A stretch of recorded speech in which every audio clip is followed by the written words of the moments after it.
working. Their position today is no better than in 1833, when the Factory Commission made the foregoing statements. The competition of the Saxon stocking weavers, who have scarcely anything to eat, takes care of that. This competition is too strong for the English in nearly all foreign markets, and for the lower qualities of goods even in the English market. It must be a source of rejoicing for the patriotic German stocking weaver, that his starvation wages force his English brother to starve too. And, verily, will he not starve on, proud and happy, for the greater glory of German industry, since the honor of the fatherland demands, that his table should be bare, his dish half empty? Ah, it is a noble thing, this competition, this race of the nations. In the Morning Chronicle, another liberal sheet, the organ of the bourgeoisie par excellence, there were published some letters from a stocking weaver in Hinckley, describing the condition of his fellow workers.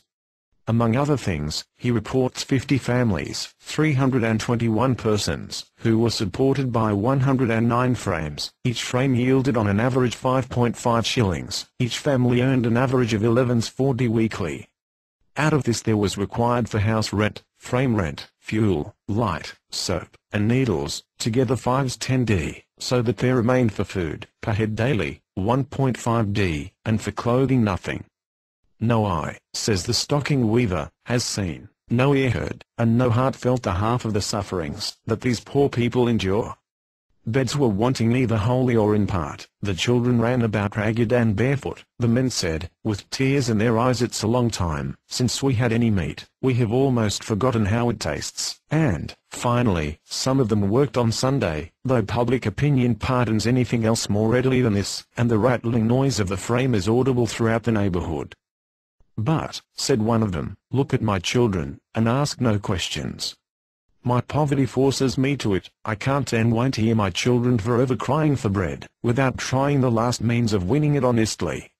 Last Monday I got up at 2 in the morning, and worked to near midnight, the other days from 6 in the morning to between 11 and 12 at night. I have had enough of it, I shan't kill myself, so now I go to bed at 10 o'clock, and make up the lost time on Sundays.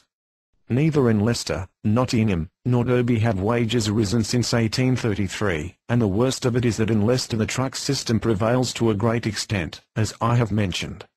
It is therefore not to be wondered at, that the weavers of this region take a very active part in all working men's movements, the more active and effective, because the frames are worked chiefly by men. In this stocking weavers' district the lace industry also has its headquarters. In the 3 counties mentioned there are in all 2,760 lace frames in use, while in all the rest of England there are but 786. The manufacture of lace is greatly complicated by a rigid division of labor, and embraces a multitude of branches. The yarn is first spooled by girls 14 years of age and upwards, winders. Then the spools are set up on the frames by boys, 8 years old and upwards, threaders, who pass the thread through fine openings, of which each machine has an average of 1,800, and bring it towards its destination. Then the weaver weaves the lace which comes out of the machine like a broad piece of cloth, and is taken apart by very little children who draw out the connecting threads. This is called running or drawing lace, and the children themselves lace runners. The lace is then made ready for sale. The winders, like the threaders, have no specified working time, being called upon, whenever the spools on a frame are empty, and are liable, since the weavers work at night, to be required at any time in the factory or workroom. This irregularity, the frequent night work, the disorderly way of living consequent upon it, engender a multitude of physical and moral ills, especially early and unbridled sexual license, upon which point all witnesses are unanimous. The work is very bad for the eyes, and although a permanent injury in the case of the threaders is not universally observable, inflammations of the eye, pain, tears, and momentary uncertainty of vision during the act of threading are engendered. For the winders, however, it is certain that their work seriously affects the eye, and produces, besides the frequent inflammations of the cornea, many cases of amaurosis and cataract. The work of the weavers themselves is very difficult, as the frames have constantly been made wider, until those now in use are almost all worked by 3 men in turn, each working 8 hours, and the frame being kept in use the whole 24. Hence it is, that the winders and threaders are so often called upon during the night, and must work to prevent the frame from standing idle. The filling in of 1,800 openings with thread occupies 3 children at least 2 hours.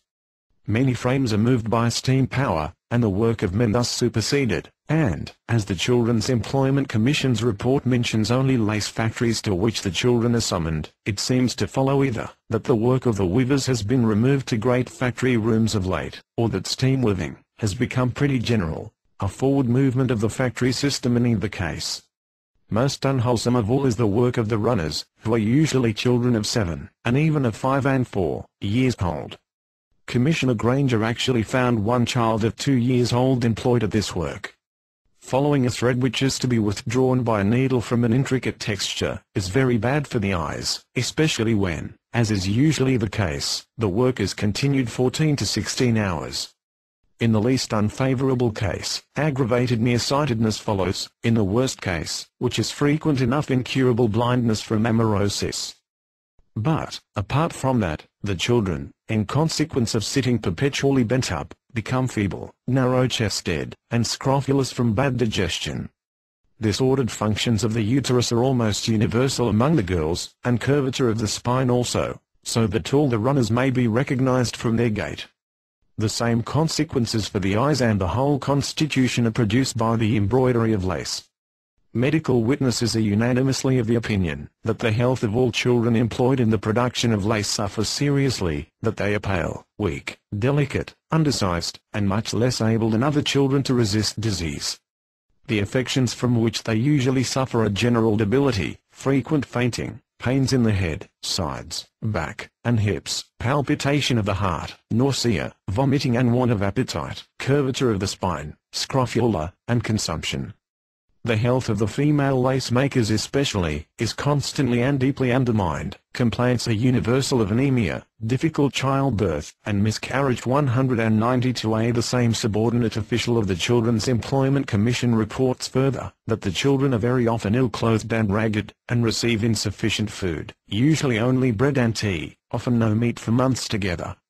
As to their moral condition, he reports 192B. All the inhabitants of Nottingham, the police, the clergy, the manufacturers, the working people, and the parents of the children are all unanimously of opinion that the present system of labour is a most fruitful source of immorality.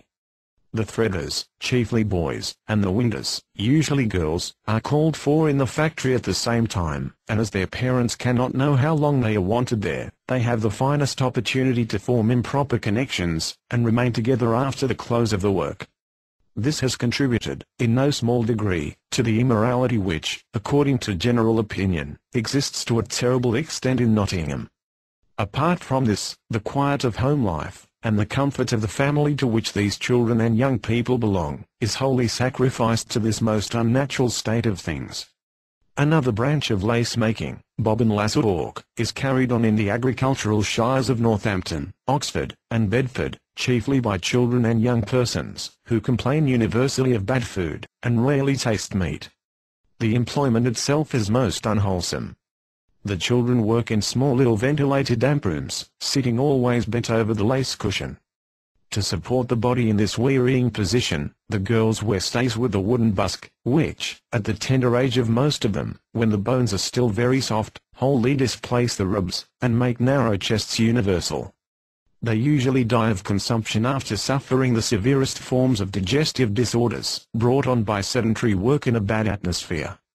They are almost wholly without education, least of all do they receive moral training. They love finery, and in consequence of these two influences their moral condition is most deplorable, and prostitution almost epidemic among them. 193. This is the price at which society purchases for the fine ladies of the bourgeoisie the pleasure of wearing lace, a reasonable price truly. Only a few thousand blind working men, some consumptive labourers' daughters, a sickly generation of the vile multitude bequeathing its debility to its equally vile children and children's children. But what does that come to? Nothing, nothing whatsoever.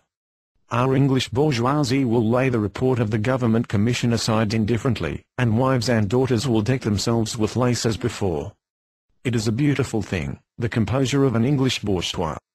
A great number of operatives are employed in the cotton printing establishments of Lancashire, Derbyshire, and the west of Scotland. In no branch of English industry has mechanical ingenuity produced such brilliant results as here, but in no other has it so crushed the workers. The application of engraved cylinders driven by steam power, and the discovery of a method of printing 4 to 6 colors at once was